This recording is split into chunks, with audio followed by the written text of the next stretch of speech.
even though I feel like I've been doing this for 16 years now of healing, you find something new to work with, to grow yourself and elevate yourself, to meet you. I think with all relationships, you need boundaries in friendships, in the workspace, with your spouse, with your children, with everybody in your life. There needs to be some type of standard that you set and some type of boundary.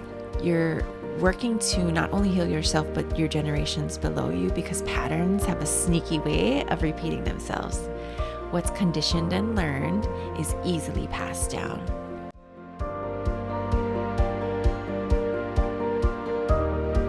Welcome to the Mapuana Reed Show. Today we have my friend Uakea with us, and I'm so grateful to have you here.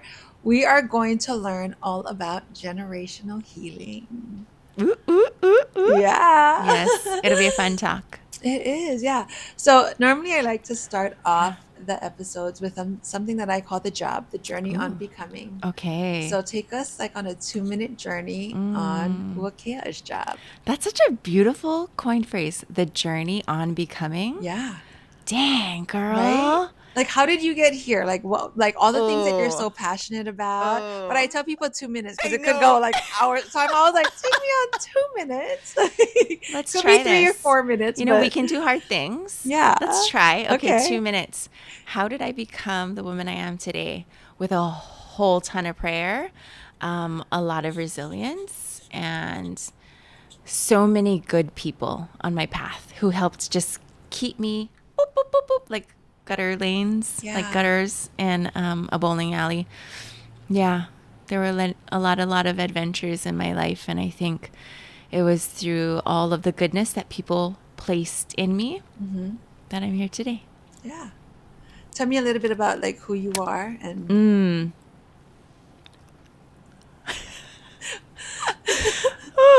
Okay. This is gonna be good. This is gonna be good. Yeah. And my name means white mist. Ooh. So if all the mist comes out, it's normal. I always that's what Uakea meant. Yeah. I'm named after 2 boats. My dad loved you told me about boats. that. Yeah. Yes.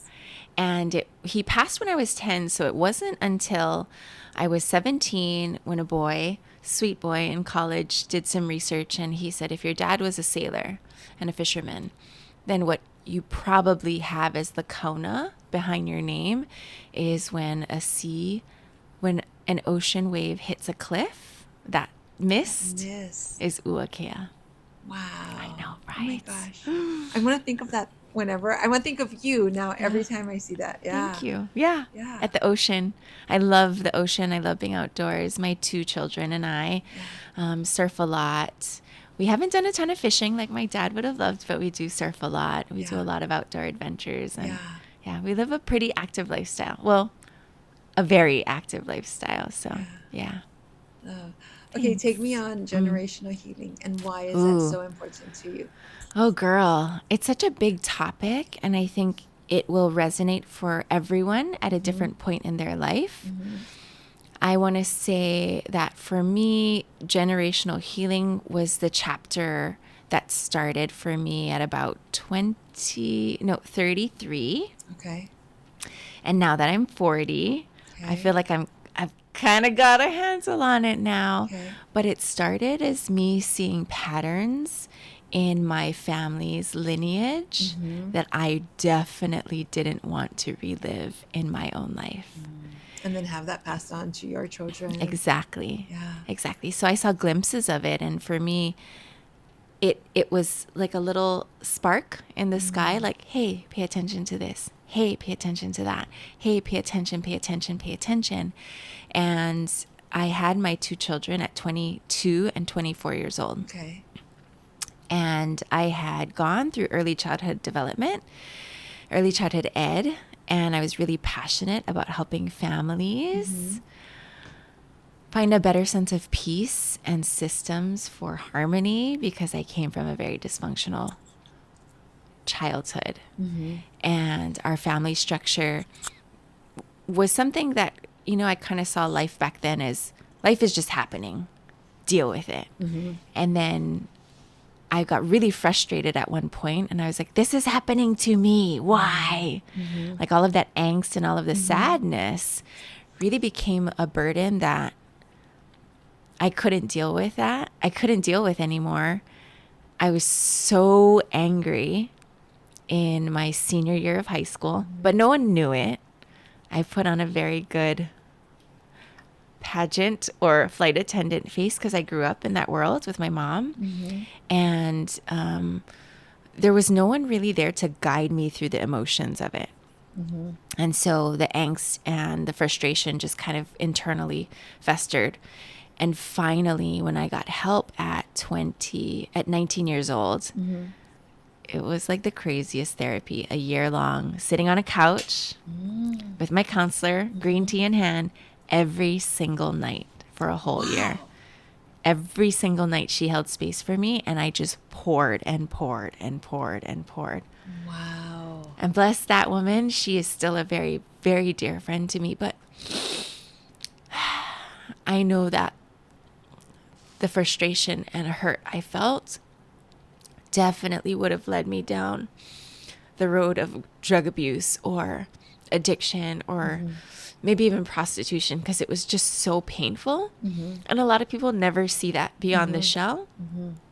And I know now, having worked with kids, teens, and even adults, that we're all walking around with that.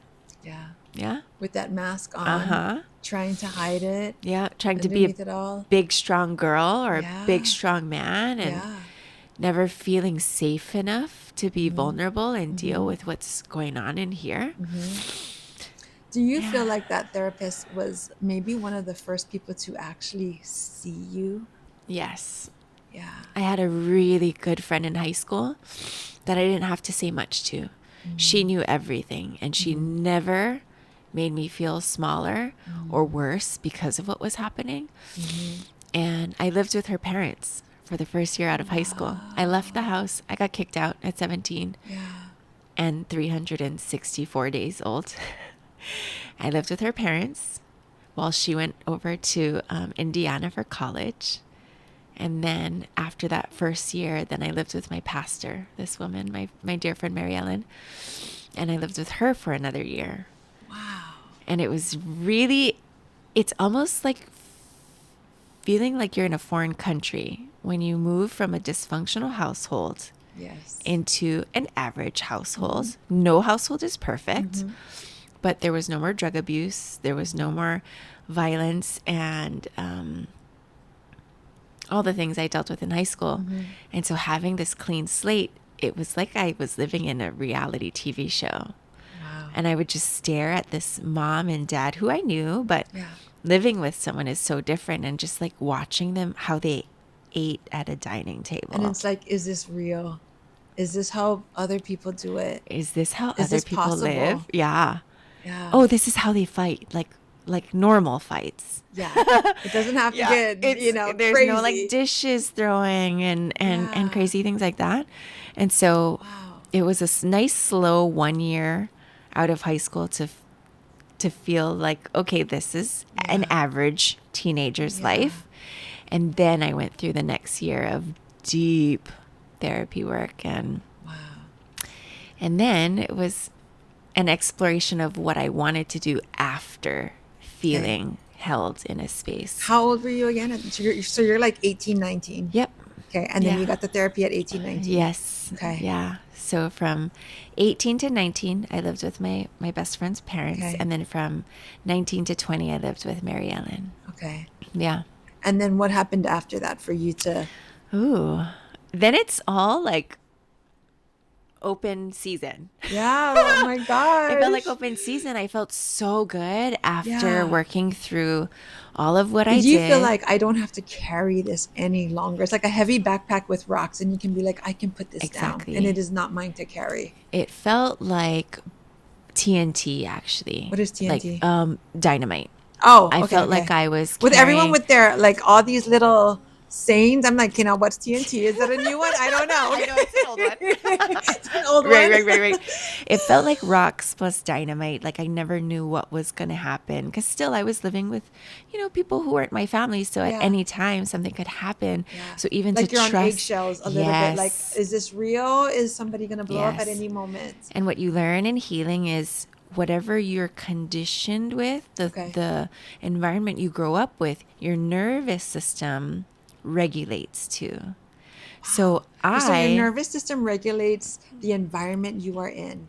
Your personal nervous system can be conditioned, and usually from birth to 7, you're strongly tied to your most immediate caregiver's nervous system. Because you need that for survival. You need it for survival. Yeah. You're just a sponge absorbing your environment. And so thankfully, my dad, having lived with my mom and dad for the first 10 years of life, I had a very peaceful upbringing on Kauai.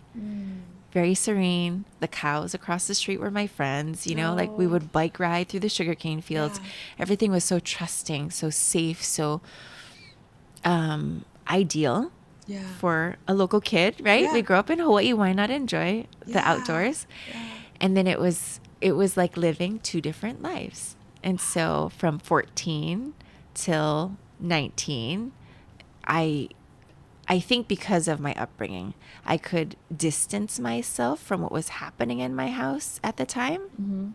But still, in order to survive that, because it was very violent, I had to become hyper vigilant. I had to be ready to fight at all times. Yeah. And you had to be able to read the room and read people. And very much. It's like TNT, really. Like, when is this person going to blow? I need to be able to be on my toes. Exactly. Wow. As soon as I would wake up, I would already know the conversations I might have to have that day and how to defend myself.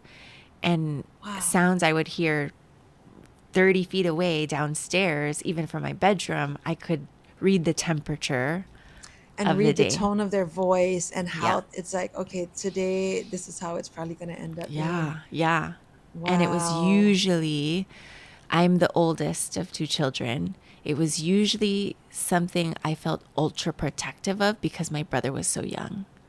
So not just protecting me. How many years apart are you guys? We're 3 years apart. Okay. Yeah. I adore him. He's much bigger than I am now. He's 6'4", 220. And so he can protect me. Yeah. But I was fighting for my life and his. Wow. Yeah.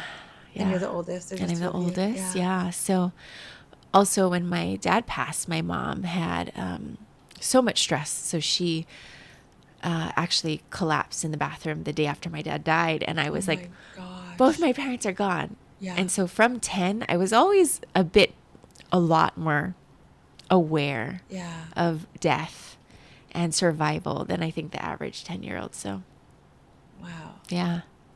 Okay. Yeah. So maybe it started much, much sooner than 24. But I think between 24, when I had my daughter, and 33, when I went on my own healing journey as the leader of it,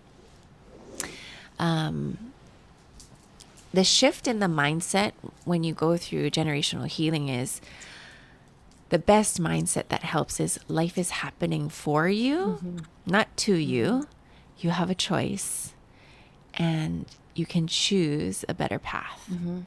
I hear this, that it's the meaning you give it. Yep. So you could always give it a different meaning. Yep. You know, but sometimes shitty things do happen, and no matter what meaning, you can't sugarcoat it. Exactly.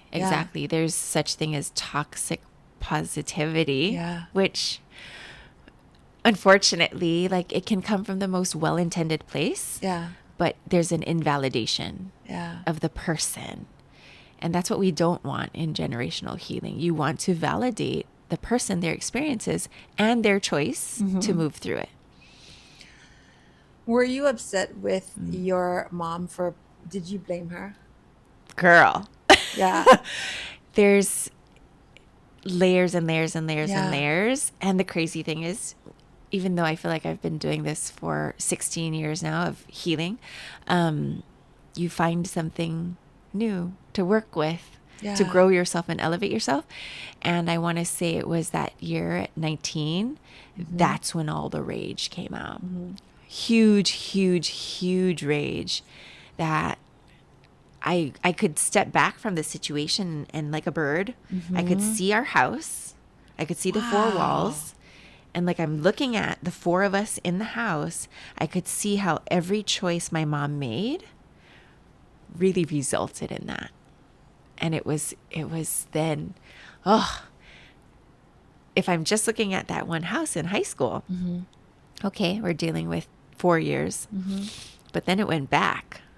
So after that first year of therapy, then the next year of therapy was, okay, but what happened before high school too? What happened in middle school? And then slowly, or it came on quickly, but slowly as I let myself go through more layers of healing, then it went all the way back to when I was 3. And I remember her doing this and this and this. Wow. And so I think that's why so many mother-daughter relationships feel so heavy in high school. Yeah. Because a girl is awakening to her own individuality, but finding her in a spot that she may not have chosen. Right. She didn't choose to live in Mililani with that man. Yeah. Yeah. Our moms and our dads choose for us, right? Yeah. Yeah. Yeah. How did you start your healing process with your mom? Because you guys have a great relationship now. It's so funny. People always say that. They're like, whoa, you have nothing wrong in your life. No, like you would not even think that there was ever anything. Yeah. You know? Now she's 74. Yeah. And at 40, she lives with my husband, my children, and I. And so we have 3 generations. And it's tough. Yeah. It really is. It really is a choice. Yeah. I told her, I want my children to have everything I can't give them through your stories, your wisdom, and your experiences. So please don't discipline them the same way I do. That's my job. Yeah. Your job is to build that generational gap so that whatever wisdom you want to impart on them comes from another wise being with lived experiences. And the wildest thing is I don't tell my children everything that happened to me in high school. Do you think because you want them to create their own judgment? Exactly. Without, okay. I want them to live their life from their own individual perspective as much as possible with the values we imparted in them. Yeah. I want them to not look through my lens. Maybe it's jaded. Maybe it's critical. Maybe it's super positive. Yeah. Everyone has their own temperament. And while I raise my kids within our value set, I still know that my son's going to look at life one way and my daughter's going to look at life another way. The wildest thing was at 16, my son found himself in an abusive relationship very similar to what my mom lived. And I have never had that. So I look at this whole generational healing as when you put in the work, you're working to not only heal yourself, but your generations below you, because patterns have a sneaky way of repeating themselves. What's conditioned and learned is easily passed down. And that's so good. Yeah. It lives in and ourselves. Without us even really realizing that is what we're doing. You know, when I ask women, tell me how you feel about this phrase. You're so much like your mother. Oh gosh. I'm like, okay. It's that reaction. It's that reaction that tells us, oh, there's definitely something I want to change in my own life. Yeah. So that's the clue I usually get first. Okay. If you know your mom lived her life to the best of her ability, but you don't want to be your mother, that's how you know you want generational healing. Okay. Yeah. Wow. And then, tell me the first steps too. Like if someone's listening and they have a bad relationship with their mom that maybe they had in their childhood, and now they're like, oh, I think I want to heal this, but like, how? This is like me at 27, like, just tell me the answers. Yeah. I think you really got to just stop and breathe, like take a deep breath. Yeah. But what if the other person, like, what if they're not willing to? What if they're not like, I didn't do that? Like, or they're in this almost like playing victim. Oh, yeah. Everything in its own time, right? Okay. God plants seeds in a different order than what we expect to find fruit. I had to go on my healing journey by myself for years. And I would just leave nuggets of, what do you think of this, Mom? And then I just let her sit with it. Okay. And I knew she loves Oprah. Queen O. Queen O. So as I was studying like spiritual awakening, I would send her the video of Oprah talking to Esther Hicks. Wow. And I would just let her sit with it. And she's probably sat with it for like a year before I even imparted my interpretation of it. People need space. People need a lot of self-efficacy. They want a lot of self-determination. And they want a lot of self-leadership. So I, of course, I'm like 40, I'm 37, 35 years younger than my mom. I can't tell her what to do, but I would say, just tell me what you think about this. And I'd text her the video and wait till she was ready to talk about it. You know what's really good is that you did this like without judgment. Like we just talked with Gabby about non-judgment, but like just leaving this and be like, hey, just what do you think about this, without being like, hey, watch this. I think this is going to help you. Oh, we don't like preachers. No. Yeah. Yeah. And a lot of, so in Chinese medicine, when I had my acupressure business, the 5 elements are water, wood, fire, earth, and metal. Wait, I didn't even know you had an acupuncture business. Acupressure with the fingers. Oh, wow. No needles. But you would think I would from having a sewing school. That was the first modality I learned coming out of my old life into my new life. My past life. Yeah, my past life. I love body work. So I was going to chiropractic and acupuncture sessions every week. Wow. And then my practitioner became my mentor. He taught me everything. And then I opened my own practice in 2018. Wow. Wild card. No, I know. I'm like, wait, what? Yeah. So in the 5 Chinese elements, water is the first one I like to start with. Okay. Water is very peaceful.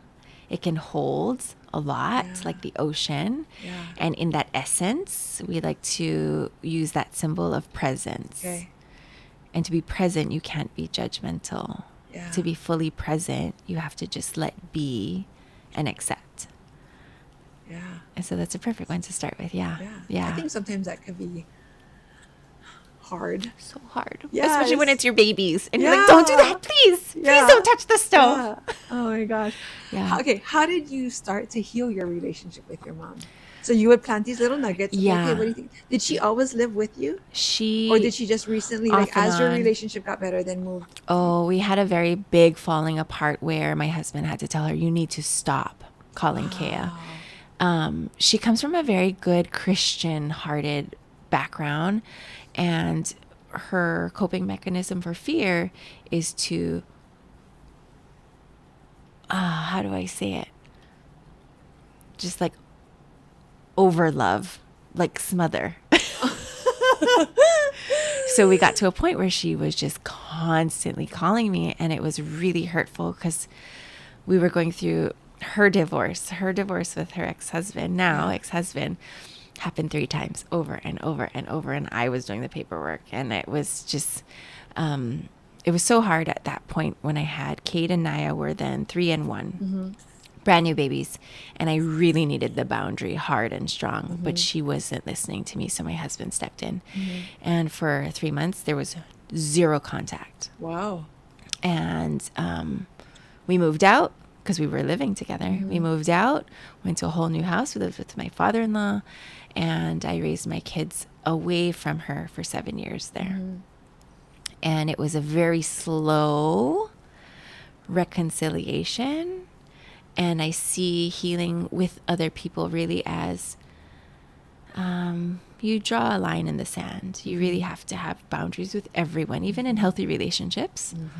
And you allow the person to meet you. I think with all relationships, you need boundaries. In friendships, in the workspace, with your spouse, with your children, with everybody in your life, there needs to be some type of standard that you set and some type of boundary. Yeah. And so we clearly drew the boundary, and we reconciled in small increments as she would come to the line and offer a peaceful meeting or a peaceful gesture. And then she finally filed for divorce after 15 years of being married to our abusive stepfather. Wow. It took her 15 years. Wow. Yeah. And you know what? Sometimes it's all on people's own timing. Everything in its own timing. Yeah. And her wisdom about that is she was married to my dad for 15 years and had an amazing marriage, 4 properties, 2 healthy children, so many investments, great jobs, and peace in her heart. Yeah. She couldn't judge her new marriage until there was a 15 mark to see it at face value. Yeah. Wow. Yeah. So, you know, you never know what's going on in here with someone, but you see it through their actions and through their, whatever they really strongly believe in comes out, right? And so when she finally met that benchmark, she said, okay, I'm ready. I was like, okay. And she filed her own paperwork and she met me at the line and she apologized. We had long conversations because she was also going through PTSD, actually. Gosh, wow. And so there's a lot of mental health components that I didn't realize she was dealing with that we talked through. And then we were very clear about our boundaries it was almost like dating.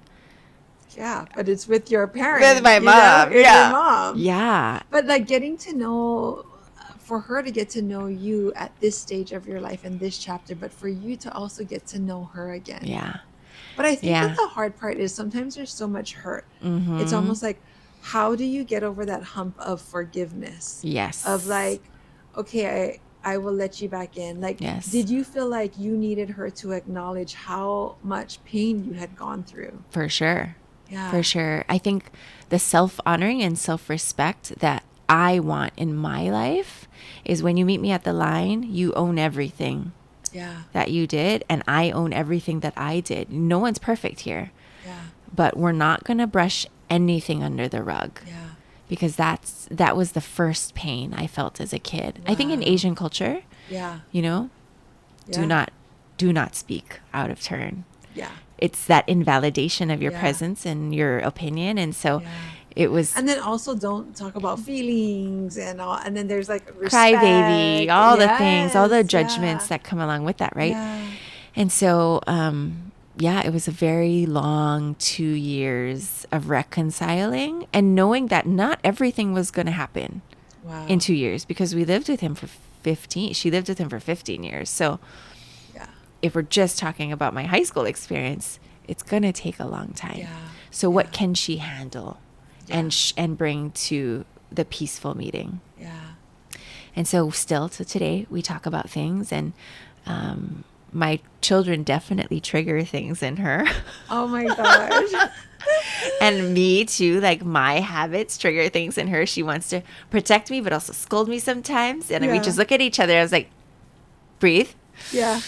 Do we need a break? So my mom really, really wants for the healing to integrate and for all of us to live harmoniously. So we've made some signals because there are times when I know she's just so tired and she's frustrated that she'll default to her old ways. And as with me, but so my signal for her is, Mom, I got this. And then she'll lock eyes with me and she'll say, okay. And then she'll go to her room. Wow. Yeah. Okay. Yeah. Yeah. The signals help. The reading the room helps. Yeah. And then to know that you both have a signal to be like, hey, listen, like, you know, it's just like, okay. Yeah. Yeah. Cause it comes from a place of wanting to support each other, really. Yeah. Like when you get down to the heart of it, I just want to be here for you. Yeah. And she'll say, I just want to be here for you. Right. Yeah. And so we work really hard. We have Sunday family meetings every week. Love that. And we know each other's unique, nuanced love language. Yeah. We know there's the 5, but every one of us has a unique way of feeling seen and loved. Yes. So we went around and we said, what is your primary need in this household? Okay.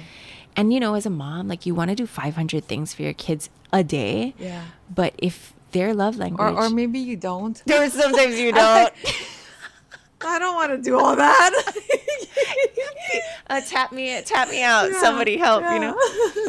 But I realized, like, especially through COVID, like I was doing 500 things a day, feeling burnt out. Yeah. And I was like, why don't you feel loved? And because I want to be loved this way. Yeah.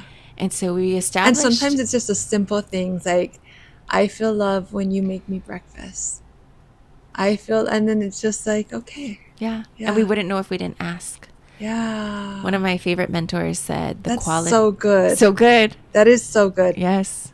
You know what else is really good about that though? But that could be for all things, even with All your things. friendships. All things. Like, yeah. Yeah. For all human relationships should, that are important to you, should, like, you should have that conversation. Like, what is your love language in a friendship? Yes.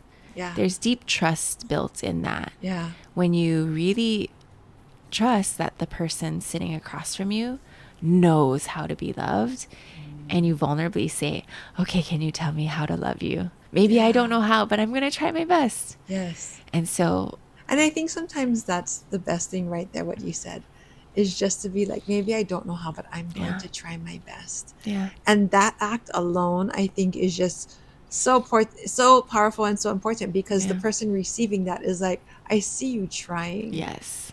Yeah. And that is everything. Yeah. Yeah. And so I know now I can hold the position and know deep down, as much as I felt neglected in high school, my mom was doing her best through her love language. Yeah. She is her own person. Yeah. And now in my family, in our house, we can share, this is how you love me. Can you please do that? Yeah. Yeah. Yeah. That is so good and powerful. Yeah. So for people who are listening, the episode before this we did with Gabby, and Gabby talked about pause and notice. Yes. And that's kind of like what you said, like pause and notice. And because everybody wants to be seen. So if you can pause and notice this person, like maybe they're struggling, or like, how can you be of service to this person in this moment, and just notice them, like what's going on. Yeah. Yeah. When we really want to build strong relationships, we're hoping to show up in the best way possible. Yeah. And we really want to believe that everyone is strong, lovable, and capable. And so why not pause and ask them, like, what would you really love right now? It can change tomorrow and yesterday, but being present with the person and saying, what would you really love right now? Put so much power back in the person that maybe they were having a crappy day and they felt so powerless at the store, at the school lunch line, and you just like give them that gift. There's something so powerful that happens. And then they become the self-determined human that then can feel like, okay, life is happening for me, not to me. I'm not a victim. I'm not going to crumble under this. I can have a choice. But then you also become like their safety, like their safe person, that no matter what's going on outside world, like if the whole, like you're having such a crappy day and everything's going bad, there's this one person, whether you are the mom or the spouse or a friend, like this is my safe place where I can go to and be seen. And I know I'm loved. And teenagers really, really need that. In this day and age. Their hormones are raging. School gives them a lot to worry about. If they're college bound, that new chapter is giving them a lot to worry about. And everything comes at them at lightning speed through their phones. Right. So who's helping them? That's what I needed so much in high school. Just for things to slow down, to take a breath, and someone to say, I got you. What do you want to do right now? Yeah. And so you also have, and is that what you do also? You have Aloha Junior League. And tell me about Aloha Junior League. For sure, I would love to.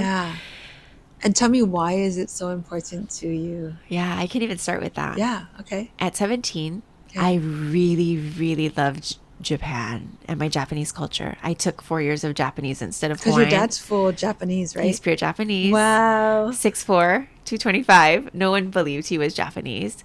But I was very close to my Yuriko Obachan. She is I'm her namesake. And I studied Japanese. And so I asked my Japanese teacher can I go to Japan with you? And she said, of course. So we did a study abroad at 16 and 11th grade. Okay. We went to Numata, and I got to live in Japan for a week, and it was amazing. Wow. And that was like the little respite I needed from my home, right? Yeah. And I just was But it has like meaning to you because it has like connection to your dad. Totally. Yeah. Totally. Yeah. And so I came back and I said, I'm going to go to college in Japan. So this teacher set up an international student program for me. It hadn't existed yet in Seigakuin Daigaku. And this is in Tokyo. And this president of the school was like, sure, we'll try it out. You know, we've never done this, but we can get her a visa. We can make her a room. And I just felt so excited and understood. Yeah. This whole program was made so all of my senior year, I told everyone I'm going to Japan. Mm-hmm. I had 450 classmates that knew Uakea was going to Japan. Mm-hmm. And so my vision was clear. My goals were set. Mm-hmm. I needed $6,000 to get on the plane and live at the school. So we graduated. And in everyone's mind, I was going to be gone for 4 years. Between May 25th, my graduation, and my 18th birthday, August 12th, my stepdad called my teacher and said she's not going. Why? He was mad. Gosh. Just because. And in survival mode, I had no emotions about it. I actually lived for the last 21 years not knowing why I was so obsessed with helping teenagers make money. And I didn't understand why he did it, and I didn't even need to know why he did it. All I knew was that if I had $6,000, I would have lived the life I envisioned. And so last month, I was a team mom on the volleyball team, trying to raise money for the kids, and so passionate. It scared everyone. The team moms and the coaches were like, okay, it's a great idea. And I was like, no, it's a necessary idea. If our kids are going to go and play in a Hilo tournament, we're going to make them this money. And something in my heart just said, this isn't the place for you. And I said, yeah, you know, as I look around, like I wasn't being received. I wasn't being heard, and I wasn't being honored. And so I said, I'm just going to take a break. So I took a pause and I said, I think I'm supposed to start my own business. Because I had all of this clearly mapped out in my head. And I had actually built a sewing school next to you. Next to my photography right studio. Next to you. We're going to call it In Our Past Life. Hey, neighbor. Right? Mrs. Rogers, right here. We'll use that. Thank you. Yeah. I had built a sewing school back in 2013 with 500 sewing students. I taught them all how to sew and bring out the creative nature to see something that was only just a thought once before. And I thought, okay, if I did it then, I can do it again. So Aloha Junior League is an educational program for teenagers to help them raise money and gain all the hard and soft skills so that when they graduate high school, they can determine what they want to do with $5,000. Wow. Yeah. That is so good. But the meaning behind it is like, wow. Yeah. Okay, so I know you had texted me and asked me what advice would I give. Yes. And then my advice was, you don't have to go to college. So I text you back. I'm like, girl, I'm not sure if my advice is the best for your audience, because my advice was you could run a successful business and you don't have to go to college. But what about, think about this, and you whatever if you do it or don't do it, but think of someone in a situation who maybe doesn't want to go to a traditional college, that just wants to go to a trade school. Yeah. Could they also apply through Junior League, Aloha Junior League? And of course. Another option is, what if someone is also in survival mode and just needs to get out of their house? Yeah. Could they apply?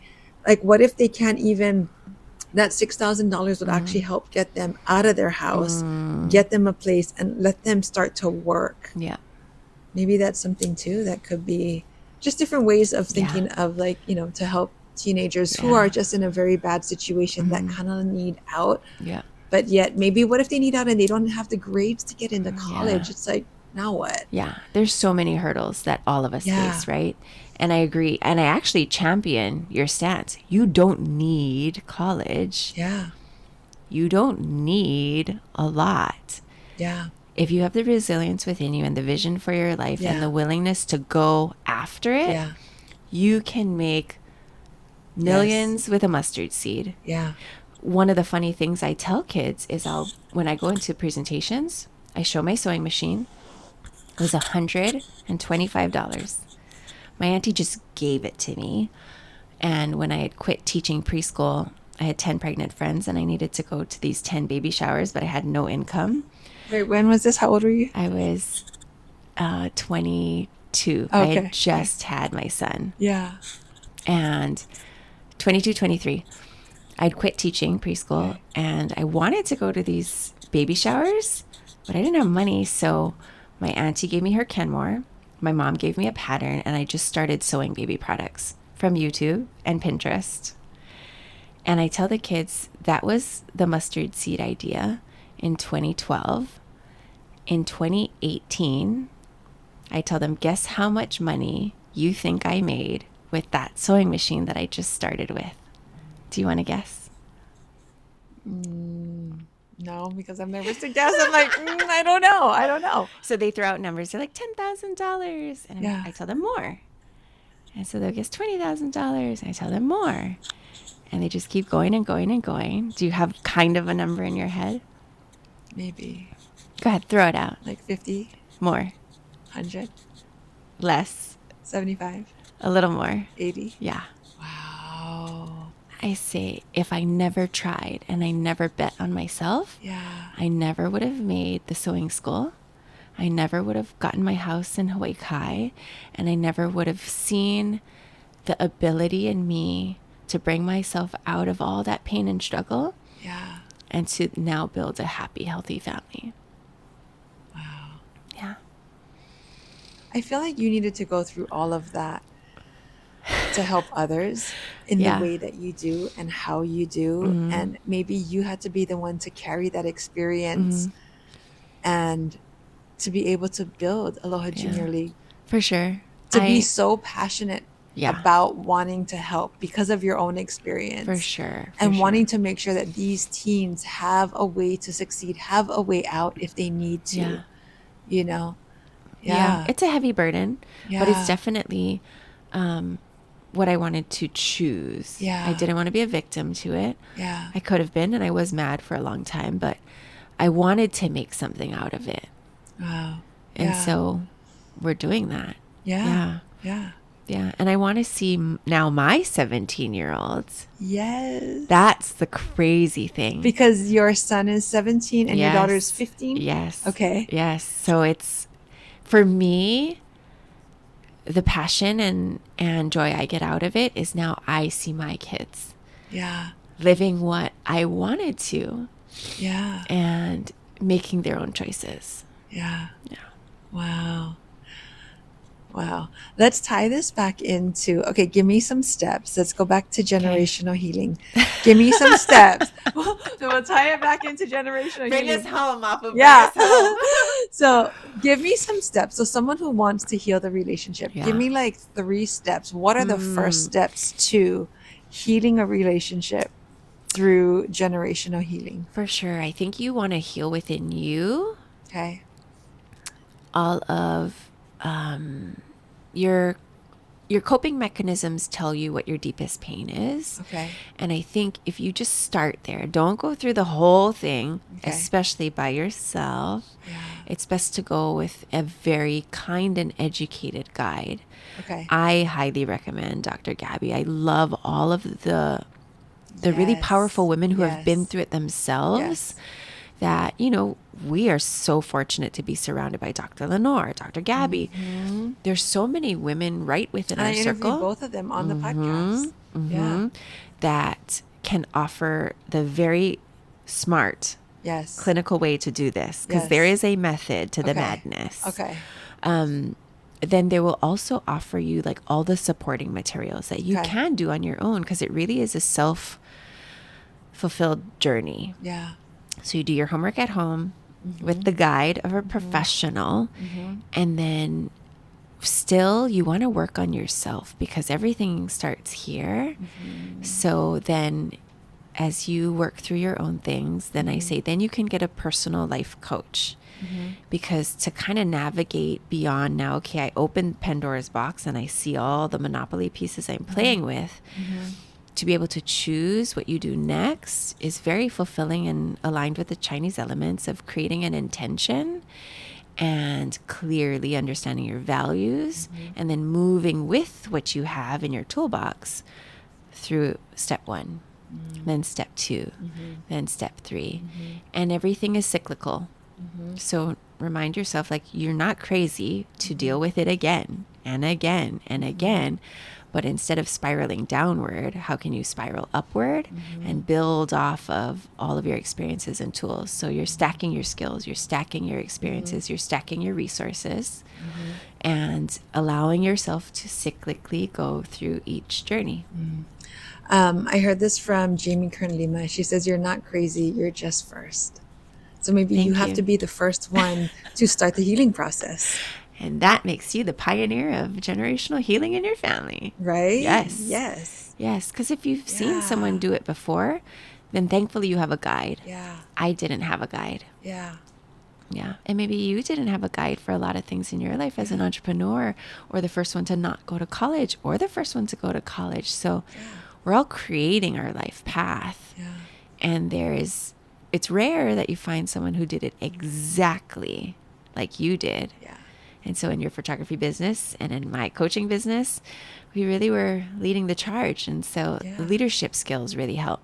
Yeah. And so that's why in High Heart Academy, it's very, very leadership heavy. We talk about the Chinese elements and Eastern philosophies and a lot of different healing modalities, but it's all centered around leadership.